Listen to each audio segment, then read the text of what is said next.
Hello and good morning friend, this is Rajiv Mishra, आपका मित्र, आपका शुभचिंतक।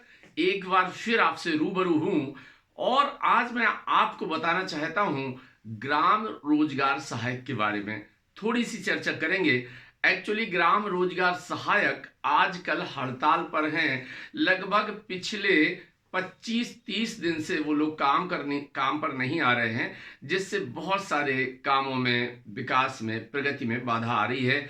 सो चर्चा करते हैं ग्राम रोजगार सहायक को कितना वेतन मिलता है और वो क्या क्या काम करते हैं, और जो उन्हें वेतन मिलता है, मानदेय मिलता है, उसमें उनका परिवार का गुजारा कैसे चलता है। चलो देखते हैं। तो मित्रों, आज हम आपको ये बताएंगे कि ग्राम रोजगार सहायक और श्रमिक की मजदूरी की तुलना करके बताते हैं। जहाँ तक मैं देख रहा हूँ, ये ग्राम रोजगार सहायक को एक श्रमिक से भी कम पैसा मिल रहा है या कम मजदूरी मिल रही है।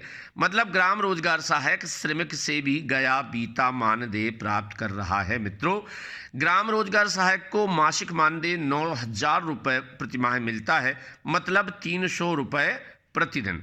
जबकि आप देखिएगा, इसे आय का अन्य कोई स्रोत नहीं है, क्योंकि इसके पास इतने काम होते हैं कि ये दूसरा काम कर ही नहीं सकता है। दूसरी तरफ मध्य प्रदेश शासन ने श्रमिकों के जो दरें निर्धारित की हैं, उन्हें आप ध्यान से देखिएगा।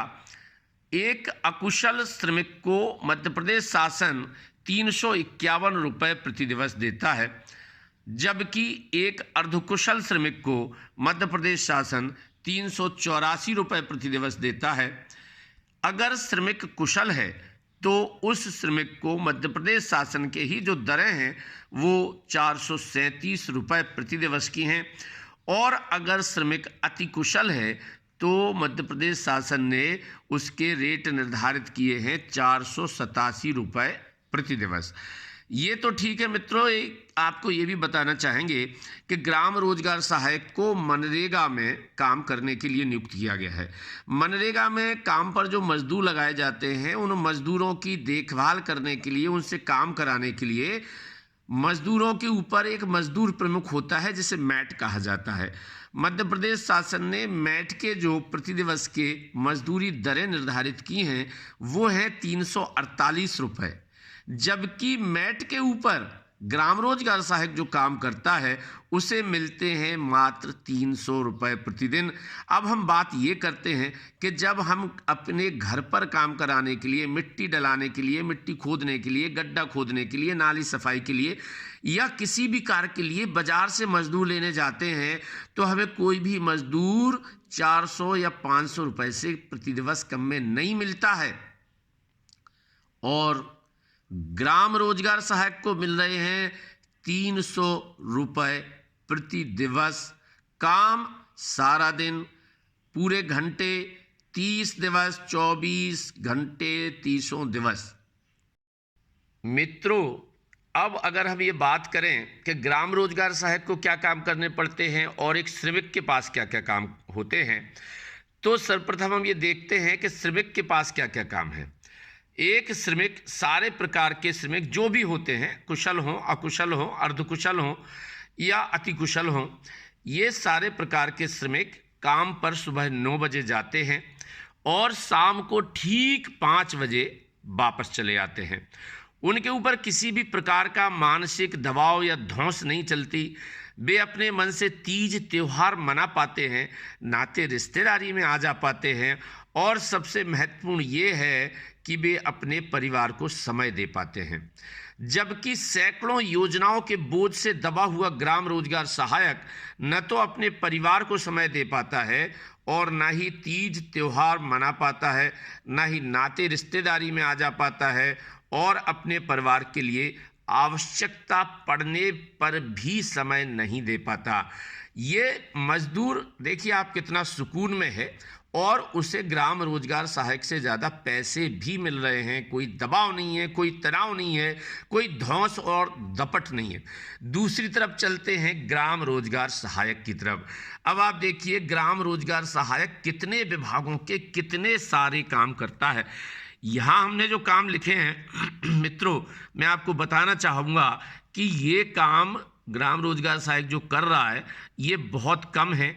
अगर हम पूरे संकलित करेंगे तो 4-6 पेज भर जाएंगे मित्रों।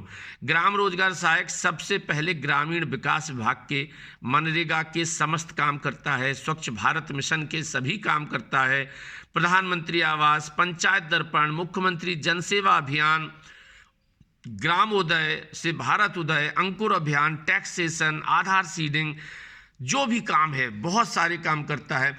स्वास्थ्य विभाग में आयुष्मान कार्ड बनाना, कोरोना में जितना भी काम किया, बहुत ज़बरदस्त काम किया ग्राम रोजगार सहायकों ने, ये शासन प्रशासन सबको पता है।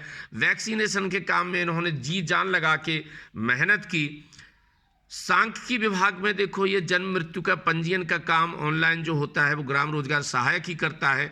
सामाजिक न्याय विभाग में समग्र पोर्टल का सारा काम, समस्त प्रकार की पेंशन, राष्ट्रीय परिवार सहायता, विवाह सहायता, दिव्यांगजन के उपकरण हेतु चिन्हांकन, सामाजिक न्याय का सर्वे, ये सारे काम भी ग्राम रोजगार सहायक द्वारा ही किए जाते हैं मित्रों।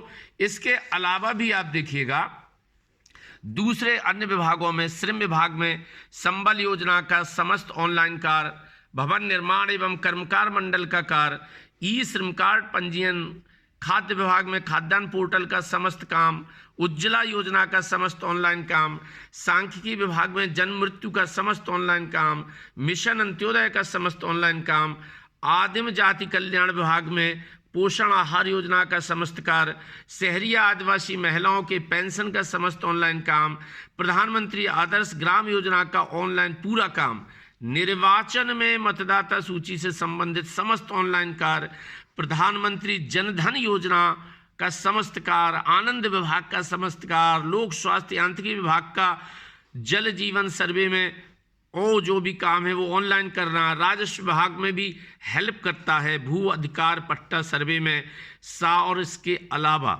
समय समय पर लगने वाले मेले, वरिष्ठ और शासन के जो भी समय समय पर आदेश होते हैं, कार्यशालाएं, शासकीय कार्यों में इनकी ड्यूटी लगाई जाती है। तो हम देख रहे हैं कि ग्राम रोजगार सहायक लदा हुआ है, लगभग उसे सारे विभागों के ऑनलाइन काम करने होते हैं, लेकिन मानदेय मात्र 300 रुपये प्रतिदिन, मतलब 9,000 रुपये महीना। तो मित्रों, अब हम बात करेंगे कि ग्राम रोजगार सहायक और हमारे जो श्रमिक हैं उनमें से जो प्रति दिवस मानदेय या वेतन मिलता है या मजदूरी मिलती है, उसके अलावा और क्या क्या लाभ श्रमिक को मिल सकते हैं जो कि ग्राम रोजगार सहायक को नहीं मिलते, और क्या क्या खर्चे होते हैं, चलो देखते हैं।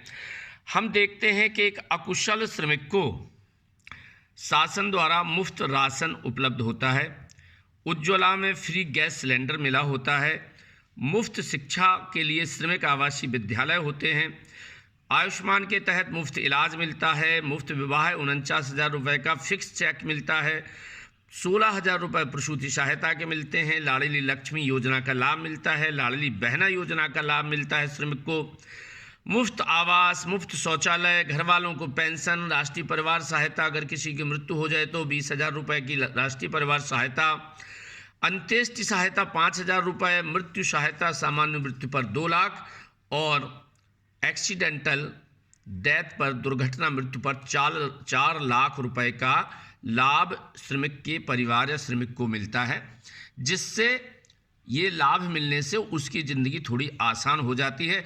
जबकि आपको बता देना चाहता हूँ कि श्रमिकों को मिलने वाले ये कोई भी लाभ ग्राम रोजगार सहायक को नहीं मिलते हैं, यद्यपि ग्राम रोजगार सहायक का प्रति दिवस का वेतन श्रमिक से भी कम है।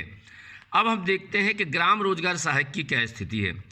ग्राम रोजगार सहायक को अपने खर्चे चलाने हेतु श्रमिकों की तरह कोई भी शासकीय सहायता नहीं मिलती, बल्कि मात्र 9,000 रुपये में अपने सभी खर्च चलाने के अलावा मनरेगा के कार्यों का भ्रमण, जनपद कार्यालय की मीटिंग्स, एसडीएम कार्यालय की मीटिंग्स, निर्वाचन की मीटिंग्स, जिला पंचायत कार्यालय के बुलाने पर इन सभी जगह महीने में कम से कम 10 से 12 बार ग्राम पंचायत से इधर उधर जाना पड़ता है, और इस आने जाने में किसी भी ग्राम रोजगार सहायक का या तो बस का किराया मान लो या पेट्रोल का खर्चा मान लो, कम से कम 2 से 2,500 रुपये खर्च हो जाता है 9,000 रुपये में से।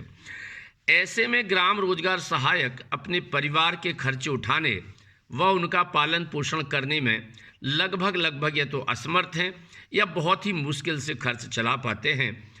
परिवार में पिता, माता, पत्नी, बच्चे जिसकी ही आवश्यकताओं की पूर्ति नहीं होती वो ही मुँह फुला लेता है। एक तरफ शासकीय कार्यों का दबाव, दूसरी ओर परिवार के सदस्यों की बेरुखी ग्राम रोजगार सहायक पर मानसिक दबाव की इंतहा कर देती है। तो विनम्र अनुरोध है प्रदेश के मुखिया से कि कृपया ग्राम रोजगार सहायक को भी अपने परिवार के सदस्य की तरह ही ट्रीट करें और उनका भी वेतन कम से कम इतना तो कर दिया जाए कि वो सम्मानजनक तरीके से अपना जीवन यापन कर सकें।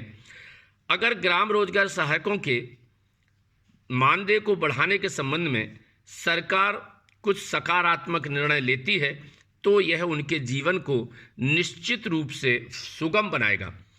और मेरा ये कहना है प्रदेश के सम्माननीय मुखिया से, माननीय मुखिया महोदय से, कि चूंकि ये भी आपके परिवार के सदस्य हैं, आपकी योजनाओं को बहुत बेहतर तरीके से चला रहे हैं, आपको देश में कई योजनाओं में प्रथम स्थान पर ला रहे हैं, इसलिए इनके मानदेय बढ़ाने की जो समस्या है जिसके कारण ये लोग अभी हड़ताल पर हैं, तो इनकी समस्या निश्चित रूप से विचारणीय है।